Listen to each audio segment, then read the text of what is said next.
Oke, kita langsung lanjut berdiskusi bersama dengan Mas Hensat. Langsung saja Mas Hensat, kalau kita melihat postur parlemen per hari ini berdasarkan quick count, ini kan tidak ada partai yang dominan ya, kalau kita lihat ya, berdasarkan hasil quick count. Ini siapa yang diuntungkan kalau Anda melihat? Penguasa lah. Oke. Gampang ini penguasa mengatur supaya tidak ada lagi partai politik yang berada di luar parlemen. Karena kan dikit-dikit gitu. Misalnya nih PDI Perjuangan menang ya. Kan berarti PDI Perjuangan pegang ketua DPR lagi tuh.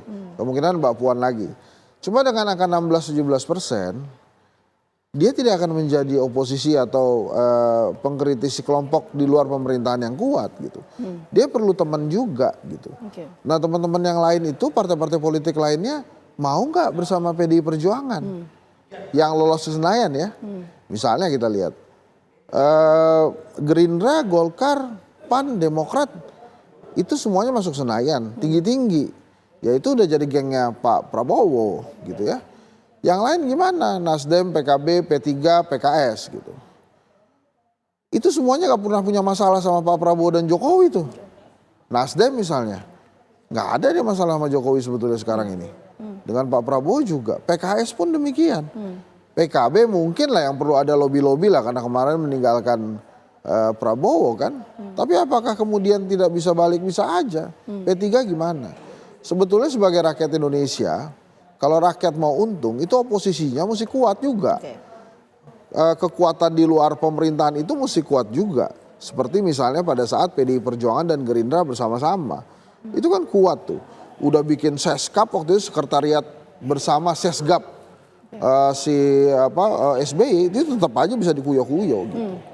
Jadi kalau pertanyaannya dengan komposisi yang tidak ada yang dominan, yang merasa diuntungkan atau yang akan diuntungkan ya rezim. Okay. Kecuali PDI Perjuangan bisa menggalang kekuatan dengan partai-partai lain yang berada di 01 dan 03 untuk berada di luar pemerintahan. Okay. Tapi saya nggak yakin juga mau dengan PDI Perjuangan. Tapi kita lihat aja namanya politik ya. Oke. Nah ini Mas Hensat, pertanyaan saya berikutnya adalah kita kalau melihat ini soal komposisi di parlemen per hari ini berdasarkan quick count ya. Ini kan Partai Golkar menduduki nomor urut 2 ya, kalau hasil quick count ya. Sementara ini capresnya tidak diusung oleh Partai Golkar sifatnya. Didukung lah ya. Tapi didukung sifatnya. Nah, itu melihat ini seperti apa? Gak apa-apa. Partai Golkar ini canggih kan. Dia kan partai terbuka. Prinsipnya cuma satu, tidak berada di luar kekuasaan. Gitu ya. Sehingga begitu ya. Nah calegnya ini pendekar semua. Jadi setiap caleg itu berjuang supaya mereka masuk ke parlemen, ya, supaya Golkar masuk ke parlemen. Jadi mesin partainya ini yang kuat. Mesin partainya kuat, reward and punishment-nya jalan, dan mereka orang-orang lama di politik.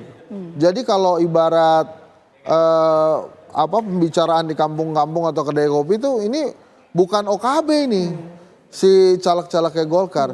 Jadi mereka bisa berjuang sendiri. Oleh karena itu ada kekurangannya. Kekurangan terbesar Partai Golkar adalah karena setiap orang pendekar dan merasa telah memberikan kontribusi kepada Golkar, pada saat cari pemimpin nasional, entar dulu, situ siapa? Saya juga berkontribusi, situ ketum, lah terus mau apa? Saya juga berkontribusi terhadap suara Golkar, entar dulu deh. Nah itu kelemahannya Golkar, makanya dari dulu gagal terus tuh. Yang namanya Yusuf Kala 2 kali jadi wakil presiden, 2 kalinya pada saat tidak didorong oleh Golkar. Itu dia tuh kelemahannya Golkar ada. Keuntungannya Golkar ada. Partai lain yang mau mengikuti Golkar siapa sekarang? P3. Pelan-pelan mereka tersiok-siok dari bawah. Mudah-mudahan lolos juga nih. Kan udah tinggal 3, dikit tuh yang melolos ke Senayan. Jadi memang ini fenomena Partai Golkar. Kalau semua partai politik bisa ngikutin Golkar, sehat ini politik di Indonesia. Jadi tidak tergantung ketokohan atau tokoh sentral satu orang saja gitu. Jadi yang bergerak ini adalah mesin partainya. Mesin partainya, begitu ya. Ya. Nah itu kalau kita bicara soal Partai Golkar.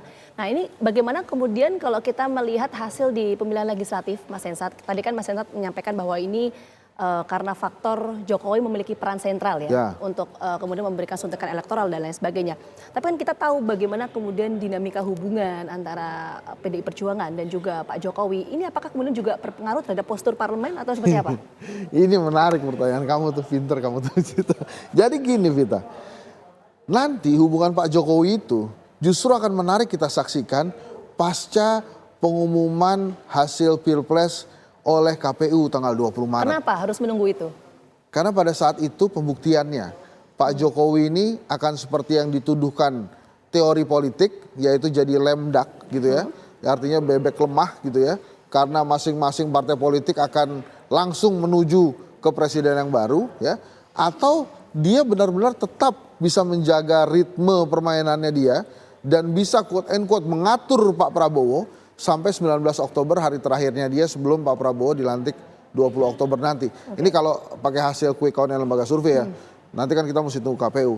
Jadi memang krusialnya Pak Jokowi itu kita lihat nanti pas tanggal 21 Maret tuh. Pak Prabowo misalnya sudah diumumkan resmi sebagai presiden yang melanjutkan Pak Jokowi. Memang ada anaknya Pak Jokowi tapi dia wakil kan. Dan Pak Prabowo setahu saya dia orangnya independen dan nasionalis. Bisa jadi semuanya kan sekarang ke dia. Menteri-menteri Pak Jokowi yang ingin menjadi menteri-menterinya Pak Prabowo, saya yakin ngumpulnya di rumah Pak Prabowo sekarang. Oke. Nanti itu ya setelah 20 Maret. Berarti kalau kita melihat kayak gitu, positioning atau nilai tawar dari Presiden Joko Widodo di Prabowo Subianto begitu besar dong ya? Begitu besar sekarang. Oke. Nanti kan presidennya Pak Prabowo. Oke. Jadi makanya Pak Jokowi itu tidak memilih tokoh lain untuk mendampingi Pak Prabowo selain anaknya. Oke. Jadi anaknya ini yang namanya Gibran Rakabuming Raka ini seperti kalau kita beli barang tuh kita dapat apa? Apa? Yang kalau rusak kita bisa bawa ke bengkel itu gratisan. Garansi. Garansi, oke. Nah Gibran ini kartu garansinya Pak Jokowi lah. Oke. Gitu, makanya ada Gibrannya tuh. Nah makanya ini pembuktian juga nih. Itu yang menarik nanti kita lihat politik Indonesia itu pasca KPU mengumumkan KPU ya? Siapa yang akan menjadi presiden. Nah itu kita bisa lihat tuh. Saya sih yakin ya orang-orang yang pengen jadi menteri itu juga cerdas-cerdas juga. Mereka tidak lagi berkumpul dengan Pak Jokowi atau Mas Gibran, tapi berkumpulnya ke presiden. Nah itu crucial time nih. Oke, nah tapi kalau bicara soal misalnya dinamika hubungan antara PD Perjuangan dan juga Pak Jokowi, apakah ini juga akan berpengaruh misalnya terhadap suara PD Perjuangan di Pileg? Karena kan ini suaranya nomor 1 nih, ya, meskipun itu nggak kan dominan ya. sekarang udah selesai kan. Saya nggak tahu lagi tuh apakah akan diperbaiki hubungan antara Pak Jokowi dengan Ibu Mega. Oke. Pertanyaannya kan untuk apa? Untuk apa buat Pak Jokowinya, untuk apa buat Bu Mega? Kita bahas satu-satu ya. Oke. Untuk apa buat Pak Jokowi kalau Pak Jokowi mesti baik-baik dengan PDI Perjuangan? Minimal anaknya nggak diganggu. Pak Gibran gitu ya. Kemudian juga kehidupan dia pas jadi presiden juga nyaman gitu ya. Nah untungnya buat PDI Perjuangan dan Ibu Mega apa kalau kemudian berbaik-baik dengan Pak Jokowi? Apakah Pak Jokowi akan memberikan oposisi efek gitu ya buat PDI Perjuangan sehingga makin kuat gitu? Nah ini nggak tahu juga nih, kita mesti bahas lagi lebih dalam gitu. Tapi kalau menurut saya per hari ini kalau hanya tentang hubungan baik balik lagi itu atau CLBK ini cuma buat untuk penguatan politik sementara aja. Oke. Gitu. Tapi Ganjar digembosi ini sama Pak Jokowi ya, quote and quote ya. Kenapa saya katakan demikian? Karena begitu Pak Jokowi yang nggak ada, ini kebingungan penuh di kubu Ganjar, kebingungan penuh di kubu parpol-parpol yang mendukung Ganjar karena mereka di sana bisa jadi karena Pak Jokowi. Begitu Pak Jokowinya pindah, pemilihnya pindah. Nah ini akan sulit nih hubungan ini diperbaiki kalau kita lihat dari kacamata elektoralnya Ganjar gitu ya. Nah jadi makanya waktu itu saya sempat bertanya, waktu itu Ratih dan Ruhut Sitompul. Bang Ruhut, itu kalau desas-desus antara Pak Jokowi dan Gerindra terjadi, itu gimana PDI Perjuangan? Desas-desusnya tahu kita. Desas-desus yang menyatakan Pak Prabowo akan memberikan kunci rumah Gerindra kepada Pak Jokowi. Jadi Pak Jokowi ketua umumnya. Kalau desas-desus itu terjadi gimana? Waktu itu Bang Ruhut bilang nggak apa-apa. Silakan aja terserah Pak Jokowi. Tapi kalau feeling saya, Pak Prabowo itu perlu kekuatan di parlemen. Jadi kalau sampai memberikan kunci ketua umum Gerindra ke Pak Jokowi, nah ini jawaban pertanyaan kamu. Dan kemudian Jokowi berbaik-baik dengan Ibu Mega, dan akhirnya Gerindra sendiri dibawa sebagai kekuatan yang di luar pemerintahan bersama PDI Perjuangan, itu akan menarik ceritanya. Kalau desas-desus politik itu terjadi. Tapi kan sampai hari ini kelihatannya masih euforia di di kemenangan Pilpres versi quick count ya. Nah ini juga makanya ya kita lihat nanti ke depannya gitu ya. Toh masih banyak sekali narasi-narasi yang menghiasi hasil quick count ini.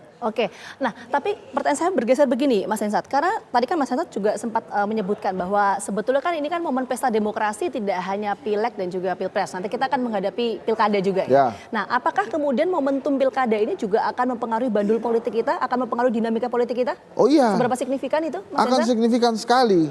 Kenapa? Karena kan sekarang berganti kekuasaan kan.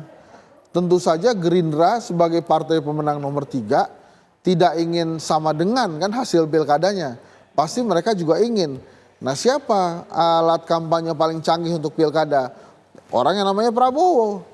Gitu. Nanti kita lihat persaingan antara Prabowo, kemudian PDI Perjuangan, dan Golkar gitu. Siapa yang kira-kira bisa menguasai pilkada? Ada beberapa daerah yang hasilnya sama. Misalnya kayak Jawa Barat, Depok, Sumatera Barat itu biasa PKS gitu ya. Jakarta ini tuker-tukeran lah masing-masing parpol, kemarin PKS. Tapi sekitar di Jawa Timur ada PDI Perjuangan, ada PKB, kemudian Gerindra juga kebagian di beberapa tempat, Golkar ada di Sulawesi Selatan dan Sumatera Selatan misalnya. Jadi ini akan menarik kok pilkada itu. Dan masing-masing parpol punya kunciannya sendiri-sendiri.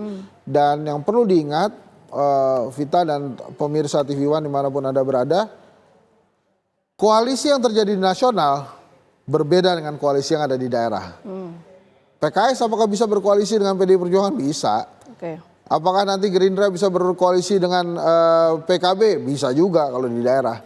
Jadi kalau kemudian ada koalisi-koalisi partai politik yang berbeda dengan nasional, nggak usah kaget karena ya itulah kepentingan politik ya demi kekuasaan demi kepentingan masing-masing gitu. Nanti kita sama-sama mantau, ini cukup menarik sekali bagaimana dinamika politik nanti menuju real count dari KPU maksimal berarti di 20 Maret 2024. Ya, 20 Maret 2024. Sekali lagi terima kasih Mas Hensat atas analisanya. Terima kasih. Kita nanti sama-sama kawal proses seperti apa.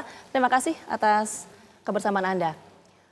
Pemirsa, Presiden Pilihan Rakyat akan kembali hadir sesaat lagi untuk Anda. Tetap bersama kami.